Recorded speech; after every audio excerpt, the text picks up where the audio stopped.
10 minute से भी कम time में आज समझेंगे हम प्लेटो के एलिगोरी ऑफ द केव के बारे में और इस तरह से समझेंगे कि चाहे पॉल साइंस के बिगिनर्स हो या फिर नॉन पॉल साइंस बैकग्राउंड के स्टूडेंट्स हो वो भी इजीली समझ जाएंगे। एलिगोरी ऑफ केव यूं तो सोक्रेटिस और ग्लूकोन के बीच का एक डायलॉग है, पर प्लेटो के थियोरी ऑफ फॉर्म्स को समझने के लिए हम एलिगोरी ऑफ द केव का इस्तेमाल भी कर सकते हैं। अगर आपने प्लेटो के थियोरी ऑफ फॉर्म्स के वीडियो को नहीं देखा है तो ऊपर आई बटन से या फिर प्लेलिस्ट से जाकर उस वीडियो को चेक कर सकते हो, क्योंकि without theory of forms allegory of the cave को समझने का कोई मतलब नहीं बनता है। एलिगोरी ऑफ केव का अगर गूगल पे टाइप करोगे तो आपको एक अच्छा सा पिक्चर मिलेगा, उसे आप पहले रेफर कर सकते हो इसे समझने के लिए, क्योंकि कॉपीराइट इश्यूज हो सकते हैं इसलिए हमने उन पिक्चर्स को यूज नहीं किया है। बट एक डायग्राम के थ्रू अगर आप लोगों को समझाऊं मैं एलिगोरी ऑफ द केव क्या है, तो allegory of the cave, allegory से हम समझते हैं एक स्टोरी या एग्जांपल, एक इमेजिनरी सिचुएशन को प्लान किया गया है जिसके अंदर जिसमें हम एक केव की परिकल्पना करते हैं, एक केव को इमेजिन करते हैं और उस केव के अंदर लोगों को इमेजिन करते हैं। अब उस केव के अंदर जितने भी लोग हैं उसपे से मेजॉरिटी लोग जो है, मेजॉरिटी लोग प्रिजनर्स हैं। जो इस तरह का आप केव का इमेजिनेशन कर सकते हो, ऐसा एक केव बना हुआ है जिसका एग्जिट जो है ऊपर को कहीं इस तरफ बना हुआ है, जो कि बहुत मुश्किल है। एग्जिट कर पाना इतना आसान नहीं है, यहाँ से चढ़ते हुए कोई जाएगा इंसान और जैसे तैसे मुश्किल से यहाँ पहुंचेगा तो बाहर निकल सकता है। तो इस तरह का एक सिचुएशन है। इस पे मेजोरिटी ऑफ द लोग जो है, मेजोरिटी ऑफ द लोग इस केव के अंदर प्रिजनर्स हैं, जिनको यहाँ एक कोने में बांध के रखा हुआ है। इनके हाथ बंधे हुए हैं, इनके पैर बंधे हुए हैं और इनके गर्दन भी इनफैक्ट बंधे हुए हैं, जिससे हम ये समझते हैं कि ये मुड़ भी नहीं सकते हैं, पीछे की तरफ नहीं देख सकते हैं। वॉल की तरफ फेस करके इन लोगों को बिठाया हुआ है और ये लोग सिर्फ और सिर्फ उस केव के वॉल की तरफ देख सकते हैं, जो कि इस तरफ बना हुआ है। इस केव में इस तरफ पीछे की तरफ एक आग जल रही है, there is a fire that is burning, और कुछ ऐसे भी लोग हैं जो कि प्रिजनर्स नहीं है, जो कि उस केव के अंदर घूम सकते हैं। ये जो लोग घूमते हैं, इन लोगों के हाथों में कई चीजें होती है, हर टाइम कुछ ना कुछ चीजें होती है और इन चीजों के रिफ्लेक्शन जो है ये इस दीवार पे पड़ती है। बिकॉज ऑफ दिस फायर इस दीवार पे इनके रिफ्लेक्शन पड़ते हैं। और ये जो लोग यहाँ बंधे हुए हैं, जो कि पीछे को मुड़ के नहीं देख सकते हैं, जो सिर्फ सीधे सीधे इस वॉल की तरफ ही देख रहे हैं, वो लोग पूरे टाइम सिर्फ और सिर्फ रिफ्लेक्शंस को ही देख पाते हैं इस वॉल के ऊपर। ये कभी पीछे मुड़ के ओरिजिनल रियल चीजों को नहीं देख पाते। और बड़े लंबे टाइम तक वहीं बैठे बैठे इन चीजों के रिफ्लेक्शंस को देखते देखते अंदर बैठे हुए लोग इस चीज को एक्सेप्ट करने लगते हैं, इस चीज को मानने लगते हैं कि जो रिफ्लेक्शंस वो वॉल में देख रहे हैं वो रिफ्लेक्शंस ही एक्चुअल रियलिटी है, इसके अलावा और कुछ नहीं। ये लोग ओवर द टाइम सेटिस्फाइड होने लगते हैं, कंटेंटेड होने लगते हैं कि हमें बस इसी में ही रहना है, हम इसी में ही खुश हैं। बट इस केव से निकलने की जो प्रक्रिया है वो बहुत ही कठिन प्रक्रिया है। अगर इस प्रक्रिया को करते हुए बड़ी मुश्किल से सारी बेड़ियों से निकल के, गर्दन की बेड़ियों को निकालते हुए, मुश्किल से बहुत ही संघर्ष करते अगर कोई इंसान बाहर निकल के, इस केव से बाहर निकल के यहाँ तक पहुंचता है, तो वो इंसान क्या देखता है? वो इंसान बाहर की दुनिया को देखता है। केव के आंखों में उसकी रोशनी पड़ती है, शुरू में उसे बहुत तकलीफ होती है, बहुत पेन होता है, पर धीरे धीरे जैसे वो अपनी आंखें खोलता है, जैसे चीजों को डिस्कवर करने लगता है, जैसे जैसे चीजों को रियलाइज करने लगता है, वो समझता है कि अंदर की जो दुनिया थी वो बिल्कुल ही अलग चीजें मैं देख रहा था, और जो बाहर की दुनिया है वो असल दुनिया है, उसमें असली खूबसूरती है, वो असल दुनिया है। तो वो बहुत बड़ा ही पिटी, सेंस ऑफ पिटी फील करता है केव के अंदर के अपने जीवन के बारे में। वो रियलाइज करता है कि किस तरह के अंधकार में वो जी रहा था, या बाकी लोग जो केव के अंदर वो किस तरह के अंधकार में जी रहे हैं। तो ये इंसान जो एक बार बाहर आ गया वो कभी वापस अंदर दोबारा नहीं जाना चाहता। प्लेटो यहाँ इसी बात को मना करता है। वो कहता है कि नहीं, एक बार आप बाहर आके कोई चीजें अगर सीख लेते हो, एनलाइटन अगर हो जाते हो, तो आपको उसे सिर्फ अपने आप तक सीमित नहीं रखना है, आपको केव के अंदर वापस जाके लोगों को सिखाना है।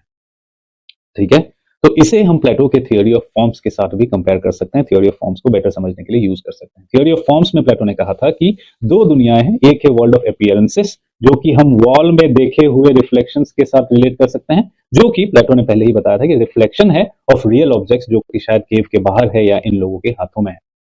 तो इस चीज को डिस्कवर करने के लिए प्लेटो ने कहा था कि आपको रिगरस एजुकेशन प्रोसेस के थ्रू गुजरना पड़ेगा, और इस केव से बाहर निकलने के प्रोसीजर को, जो कि बहुत ही एक कष्टदायक, बहुत ही एक मेहनत वाला एक काम है, जिसपे शायद यहाँ अंधकार है, सांप है, बिच्छू है, कहीं चोट लग सकती है, ऊपर चढ़ते वक्त आप नीचे को गिर सकते हो, चोट लग सकती है, इन सब के बाद आप एक इंसान जो है बाहर निकलता है, जो कि एजुकेशन के साथ भी सेम है। Education is not a simple thing, it's not a easy thing. आप सबको पता है, हम सबको पता है कि ज्ञान लेना, सीखना, नॉलेज लेना बहुत ही कठिन काम है, बहुत ही मुश्किल काम है और एक बहुत लंबा प्रोसेस है। हम बचपन से 5-6 साल की उम्र से स्कूल जाना शुरू करते हैं और धीरे धीरे चलते चलते 30 साल, 32 साल, 35 साल, 40 साल, 50 साल की उम्र में जाके ज्ञान प्राप्त कर पाते हैं। तो ये बहुत ही कठिन प्रोसेस है। तो इसी को ही हम एलिगोरी ऑफ केव के साथ रिलेट कर सकते हैं कि most of us, majority of us जो है, हम प्रिजनर्स हैं ऑफ आवर प्रेजेंट टाइम्स। हमें जो दिखाया जा रहा है, ये जो लोग हैं, इसे हम प्रेजेंट टाइम्स में सोशल मीडिया कह सकते हैं, या कोई भी इन्फ्लुएंशियल डोमिनेंट आइडियाज कह सकते हैं, जो कि हमें दुनिया को एक पर्टिकुलर तरीके से दिखाने की कोशिश कर रहा है। हम अगर ऑनलाइन शॉपिंग पे एक शर्ट खरीदना चाहे तो ये संभव नहीं है हमारे लिए कि हम जो 1 लाख शर्ट्स ऑनलाइन अवेलेबल है सबको देख पाएं। हमें सिलेक्टिवली कुछ शर्ट्स को शुरू के पेजेस में दिखाया जाता है और शुरू के 15-20 या 25 शर्ट्स को देखने के बाद उन्हीं में से हम शॉपिंग कर लेते हैं, बाकी चीजों को हम नहीं देख पाते हैं, कभी देख ही नहीं पाते, हमें लगता है कि वो चीजें एग्जिस्ट ही नहीं करती है। सेम चीज जो है एलिगोरी ऑफ द केव में केव के अंदर चल रहा है। मेजोरिटी ऑफ द पीपल को ये एहसास ही नहीं है कि इस रिफ्लेक्शन के अलावा दुनिया एग्जिस्ट भी करती है, और वो उसी चीज को देख के सेटिस्फाइड और हैप्पी हो जाते हैं। और एक और बात दोबारा अगर वापस आए केव के केस में, तो प्लेटो का कहना था कि वो जो इंसान बाहर जाके पहले सीखता है, नॉलेज के थ्रू चीजें एक्वायर करता है, उसे वापस आना चाहिए, वापस आके बाकी लोगों को भी एनलाइटन करना चाहिए, क्योंकि नॉलेज का यही पर्पस है। आप गौतम बुद्ध को ले लीजिए, आप महावीर को ले लीजिए, आप इंडियन फिलोसफी के और भी थिंकर्स को ले लीजिए, सबका यही मानना है कि एनलाइटनमेंट के बाद घर पे बैठे रहना या हिमालय में बैठे रहने से काम नहीं होगा, वापस आके जनता को भी एनलाइटन करना पड़ेगा, जनता को भी सिखाना पड़ेगा। तो इस केस में प्लेटो कहता है कि ये जो एनलाइटन, ये जो फिलोसोफर बन चुका है, इसे केव के अंदर दोबारा वापस जाना चाहिए और लोगों को एनलाइटन करना चाहिए, उनको बताना चाहिए कि अंदर जो है हम अंधकार में जी रहे हैं, बाहर असली दुनिया है, वहां चलते हैं। बट जब ये करने की कोशिश करेगा, ये इंटेलेक्चुअल, ये स्कॉलर, ये फिलोसोफर जो जब इस काम को करने की कोशिश करेगा, तो अंदर बैठे हुए लोगों को बड़ी कष्ट होगी, बड़ा दिक्कत होगा। वो उन्हें लगेगा कि हम तो इतना सेटिस्फाइड कंफर्टेबल लाइफ जी रहे हैं, क्यों अननेसेसरी तुम्हारे दिमाग के, जो बाहर पढ़ने चले गए, घूम बाहर से पढ़ के आए तो हमें ज्ञान दे रहे हो बिना मतलब कि, हमारी जिंदगी तो चल रही है बढ़िया। तो इस इंसान को डिनाउंस करेगा, इस फिलोसोफर को डिनाउंस करेगा, इसे मॉक करेगा, ह्यूमिलिएट करेगा, और ऐसा भी हो सकता है कि एट द एक्सट्रीम एक्सटेंट इसे मार दिया जाए। उसी को प्लेटो सोक्रेटिस के डेथ के साथ भी रिलेट करता है कि जो एक फिलोसोफर थे सोक्रेटिस, जो वर्ल्ड ऑफ फॉर्म्स को जान चुके थे, जो रियलिटी को जान चुके थे और लोगों को समझाना चाह रहे थे, लोगों को केव से बाहर निकालना चाह रहे थे, वैसे एक फिलोसोफर, वैसे एक स्कॉलर को एथेंस वालों ने मार दिया था। तो इसीलिए प्लेटो कहता है कि सिर्फ और सिर्फ फिलोसोफर बनने से काम नहीं बनेगा, फिलोसोफर के साथ साथ आपको स्ट्रेंथ, आपको वो डोमिनेंस, वो लेजिटिमेसी भी लानी पड़ेगी, आपको इसीलिए फिलोसोफर रूलर बनना पड़ेगा। ये सब बहुत ही इंटरेस्टिंग और रिलेटेड कॉन्सेप्ट्स हैं, इसको हम आने वाले वीडियोस में धीरे धीरे आगे डिस्कस करेंगे।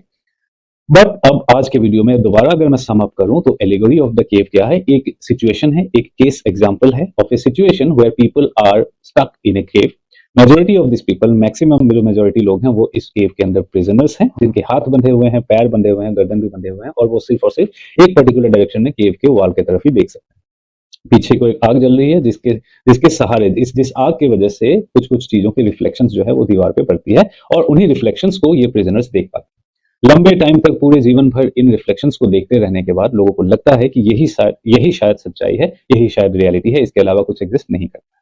पर इन सब चीजों को साइड करके, बड़े मुश्किल से, बड़े कठिनाइयों का सामना करके कोई इंसान अगर जैसे तैसे करके इस केव के बाहर निकलता है, तो वो रियलाइज करता है कि असल दुनिया जो है, असली नॉलेज जो है, वो केव के बाहर है, और केव के अंदर जो है बहुत अंधकार है, केव के अंदर हमें कुछ नहीं पता। और इस इंसान को ये एनलाइटनमेंट होने के बाद दोबारा केव के अंदर वापस जाना चाहिए, बाकी लोगों को समझाना चाहिए, बाकी लोगों को सिखाना चाहिए about the realities of the world. और जब ये लोग मना करेंगे, क्योंकि ये लोग मना करेंगे, क्योंकि ये लोग इन्हें डिनाउंस करेंगे, इसीलिए सिर्फ फिलोसोफर होना काफी नहीं है, फिलोसोफर को ही रूलर भी बनना पड़ेगा। एक फिलोसोफर रूलर ही जो है लोगों को, फिलोसोफर रूलर ही जो है लोगों को केव के अंधकार से बाहर निकाल सकता है। So this is about allegory of the cave. अगर समझ आया तो चैनल को सब्सक्राइब करो, नहीं समझ आया तो कमेंट में बता दो क्या और करना चाहिए।